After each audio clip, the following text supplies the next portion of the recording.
Assalamualaikum warahmatullahi wabarakatuh. Perkenalkan, nama saya Septiana Amanda Faradila dengan NIM A1E122106, mata kuliah Evaluasi dan Diagnosis Kesulitan Belajar dengan dosen pengampu Bapak Muhammad Hamdi SPD MPD, Pak Dr. Andes Rasimin MPD, Bapak Muhammad Zulfikar MPD, dan Ibu Beru Amalia SPD MPD Kons. Di sini saya melakukan observasi kesulitan belajar dengan anak yang berinisial NH. Dan di sini saya akan menjelaskan hasil book report saya atau laporan saya yang diisinya bab 1 itu ada pendahuluan, profil anak, jenis kelamin yaitu perempuan, tempat dan tanggal lahir NH yaitu Jambi tanggal 19 Juli 2014, pekerjaan orang tua yaitu ayah wirausaha, ibu rumah tangga. NH ini adalah anak ketiga dari 3 bersaudara dan jumlah bersaudaranya adalah 3, riwayat penyakit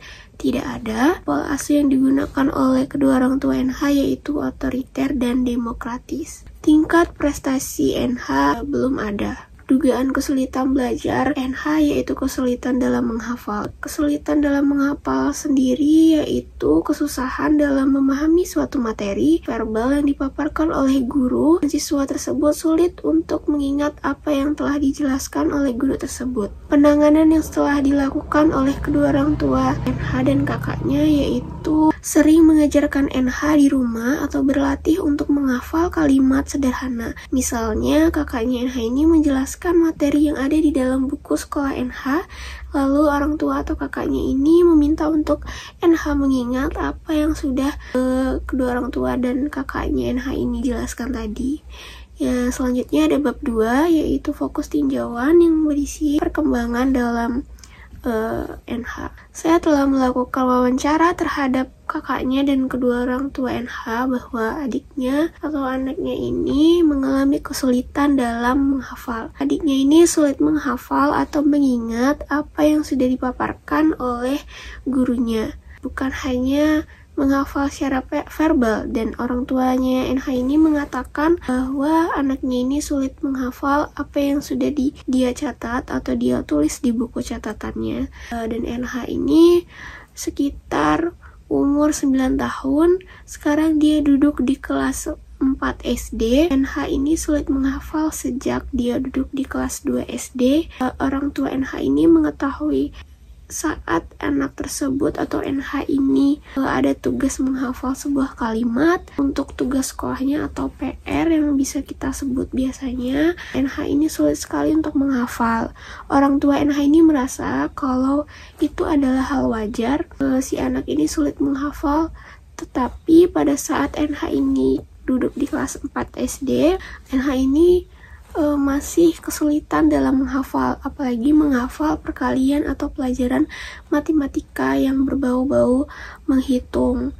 Dan orang tua dan kakaknya NH ini pun selalu mengajarkan NH atau melatih NH tersebut untuk menghafal atau setidaknya mengingat tentang pelajaran-pelajaran yang telah ia pelajarin di sekolah. Dan yang ke B ada akademik. Saya sudah melakukan wawancara dengan kakaknya dan orang tua NH bahwa akademik NH ini bagus, hanya saja dalam pelajaran-pelajaran tertentu yang mungkin lebih banyak menghafal seperti pelajaran matematika, IPS, agama, dia sulit untuk menghafalkan perkalian, pembagian, apalagi IPS lebih banyak rangkuman atau catatan-catatan sebagainya. Dan juga agama dia sedikit sulit untuk menghafal ayat-ayat pendek. Masuk ke bab 3 yaitu mengidentifikasi kesulitan belajar. Ada tinjauan dalam diri anak. Nah, saya bertanya apakah kesulitan belajar tersebut akibat tidak berfungsinya otak. Seperti yang kita ketahui bahwa menghafal itu bagaimana kita mengingat apa yang akan kita hafal, seperti menghafal materi dan juga berarti usaha kita untuk meresapkan ke dalam pikiran agar selalu mengingat, dan ingatan itu merupakan sesuatu yang berhubungan dengan otak. Ingatan ada ingatan jangka pendek, ingatan jangka menengah, dan ingatan jangka panjang. Menurut hasil wawancara yang saya lakukan kemarin bahwa memang memori ingatan NH itu sedikit kurang atau ingatan jangka menengah karena NH ini tidak terlalu pelupa. Kakaknya NH juga menyebutkan bahwa adiknya ini memang sering pelupa dalam menaruh barang, dan juga berdasarkan hasil wawancara kakaknya NH ini berkata bahwa adiknya ini sulit makan atau kurang suka memakan nasi. Karena itu adiknya ini jadi kurang fokus, dan juga adiknya ini sering sekali bangun tengah malam untuk membuang air kecil, dan itu membuat adiknya jadi sulit tidak bisa tidur kembali.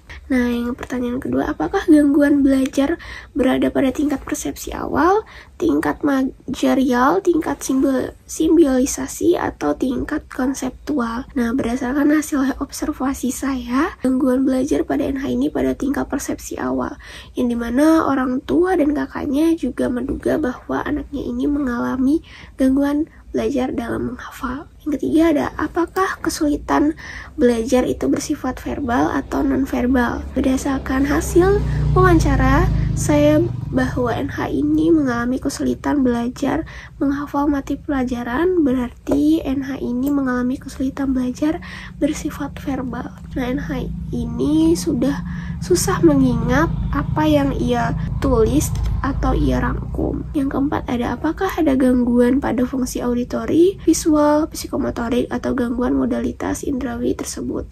Nah, saya sudah bertanya kepada kakak dan kedua orang tua NH bahwa adiknya ini tidak ada gangguan seperti yang sudah saya sebutkan tadi.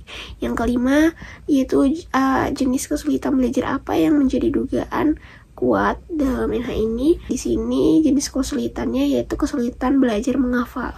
Selanjutnya ada bagaimana tingkat kesulitannya.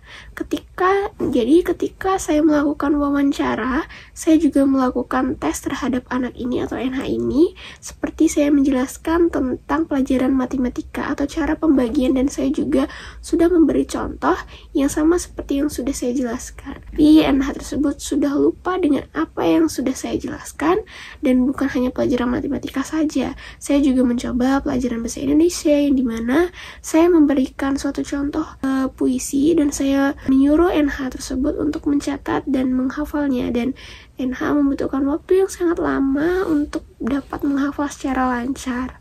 Selanjutnya yaitu, apakah ada gangguan somatogen, penurunan prestasi karena gangguan fisik atau penyakit kronis?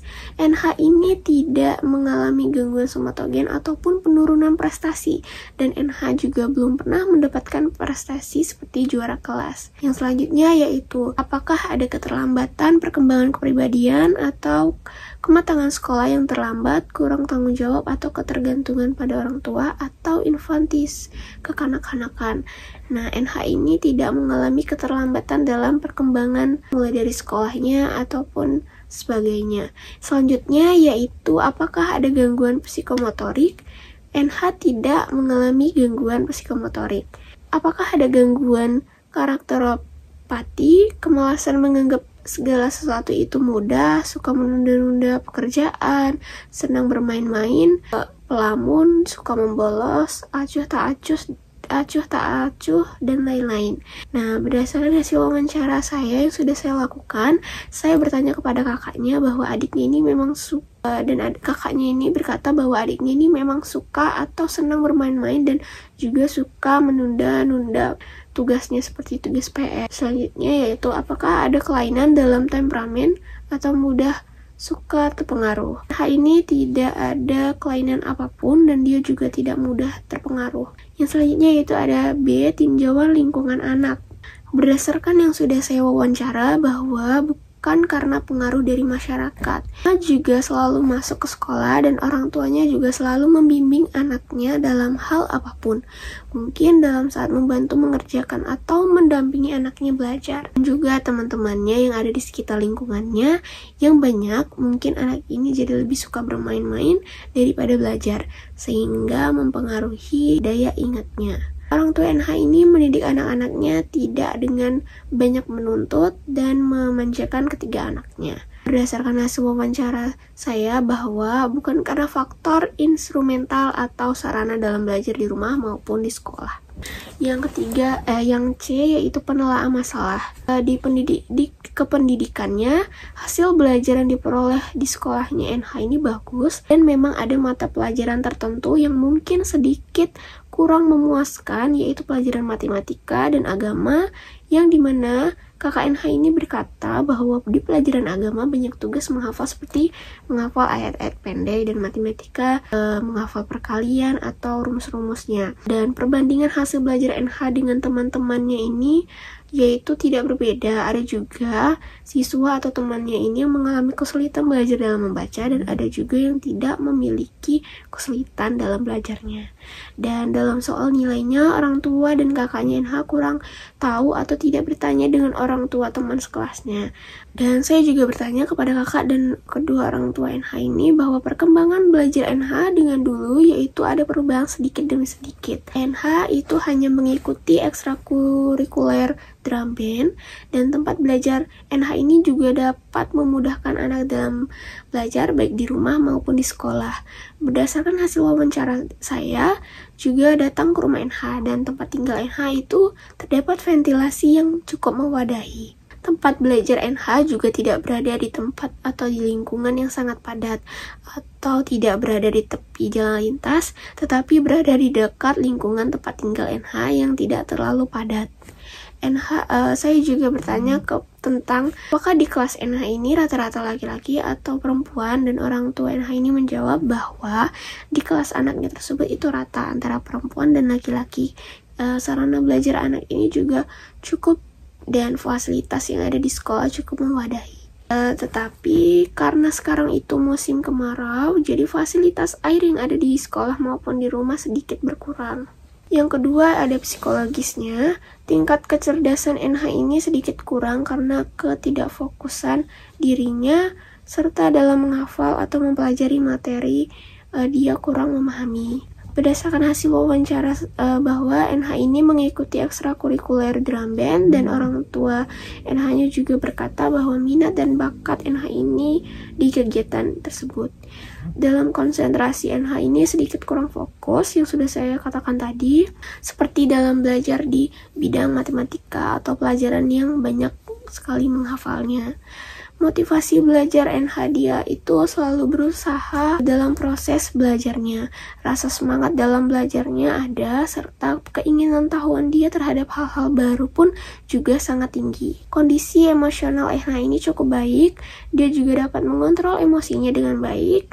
Mungkin ada kondisi-kondisi tertentu ketika dia sakit, jadi dia menjadi lebih sensitif. Yang ketiga yaitu kesehatan fisik pada NH. Berdasarkan hasil observasi yang saya lakukan ketika saya mewawancari NH ini, dia mendengarkan apa yang saya ucapkan dan juga pendengarannya berfungsi dengan baik, dan juga dia menjawab pertanyaan yang saya tanyakan dengan tepat, dia menjawabnya. Dan juga berdasarkan yang telah saya tanyakan kepada orang tua NH, bahwa NH ini tidak suka memakan nasi dan jarang sekali dia memakan nasi. NH ini lebih suka memakan roti atau jajanan-jajanan yang dia beli di luar. NH ini lahir dengan normal, tidak ada kelainan apapun, dan juga tidak mempunyai penyakit kronis, dan dia sehat. Di sosialnya, karakteristik dari orang tua NH ini, orang tua NH ini sangat perhatian sekali dengan anak-anaknya, dan orang tuanya ini juga menggunakan pola asuh otoriter dan demokratis, di mana orang tua NH selalu menerapkan peraturan-peraturan dan juga larangan-larangan, terutama kepada anaknya yang masih kecil, yang NH mungkin belum tahu tentang hal yang membuat dia berbahaya. Maka dari itu, orang tua menerapkan pola asuh yang cukup ketat terhadap NH. Juga pola asuh demokratis, yang dimana anak-anaknya selalu diajak berbicara secara baik-baik dan mendengarkan semua pendapat-pendapat yang telah dikemukakan oleh ketiga anaknya tersebut. Saya juga bertanya kepada NH dan kakaknya terhadap sikap atau perilaku orang tuanya, dan mereka mengatakan bahwa orang tuanya tidak bersikap permisif atau membiarkan anak-anaknya, dan juga tidak over ambisius. Ayah NH ini adalah orang tua yang bekerja keras, untuk keluarganya, dan ayahnya ini juga sangat royal. Bukan hanya royal kepada anak-anaknya, istrinya, yang lain-lain, tetapi dengan orang lain juga. NH ini mempunyai 2 kakak dan jumlah saudara mereka yaitu 3 bersaudara, dan NH ini adalah anak bungsu. Orang tua NH ini memberikan pola asuh yang menurut dia sudah bagus, dan dia mengasuh anak-anaknya itu sesuai dengan zamannya, bukan dengan zaman dia dulu. Baik, kita masuk ke bab 4, kesimpulan dan saran. Jadi dapat disimpulkan bahwa setelah saya menjelaskan beberapa bab di atas, yaitu bahwa NH ini mengalami kesulitan dalam menghafal. Dia juga kesulitan dalam menghafal pelajaran-pelajaran tertentu seperti pelajaran matematika. Dia juga sulit menghafal perkalian, pembagian, dan juga rumus-rumusnya. NH ini juga kesulitan dalam pelajaran IPS dan agama, yang dimana di pelajaran agama dia sulit menghafal ayat-ayat pendek. Juga NH ini kurang fokus dalam belajar dikarenakan dia kurang makan atau tidak suka memakan nasi, yang membuat NH ini terganggu konsentrasinya. Orang tua NH juga sudah melakukan penanganan seperti berlatih di rumah mengajari NH belajar, dan kakaknya juga sering mengajari NH membuat PR atau tugas. Saran saya terhadap orang tua NH ini yaitu, mungkin saran saya untuk orang tua NH yaitu lebih giat lagi dalam melatih NH agar NH juga terbiasa dan lancar dalam menghafalkan perkalian atau materi-materi pelajaran lainnya. Dan juga mungkin lebih baik NH dimasukkan ke les privat agar dapat lebih membantu NH dalam belajar menghafalnya. Dan les itu ada di rumah dan juga ada yang di les di tempatnya. Mungkin lebih baik NH ini les di luar, juga ada les di rumah. Dan yang kedua yaitu guru BK. Saran saya terhadap guru BK yang ada di sekolah NH yaitu agar dapat menyebarkan aum, agar tahu apa masalah yang terjadi pada diri siswa-siswanya. Setelah itu agar siswa yang mengalami masalah dalam belajarnya dapat dibimbing atau lebih diperhatikan hingga anak itu tidak mengalami kesulitan belajar lagi. Dan saran saya terhadap guru mata pelajaran atau guru non-BK di sekolahnya itu yaitu, contohnya yaitu mungkin merubah metode pembelajaran agar anak tidak merasa bosan dalam belajar, apalagi anak yang mengalami kesulitan dalam menghafal. Ketika dilakukan metode yang kreatif atau beda dari sebelumnya sehingga anak merasa tertarik pada proses pembelajaran, apalagi anak yang mengalami kesulitan dalam menghafal. Metode yang seperti itu membuat anak akan merasa ingat apa yang telah ia pelajari. Di sini saya sudah ada foto dokumentasi bersama NH dan kakaknya. Saya melakukan dokumentasi dengan NH dan kakaknya karena kedua orang tua NH tidak bersedia untuk didokumentasikan. Jadi saya menghargai apa yang dikatakan oleh orang tua. Baik, mungkin itu saja yang dapat saya sampaikan. Apabila ada kata yang salah, saya mohon maaf. Saya akhiri. Wassalamualaikum warahmatullahi wabarakatuh.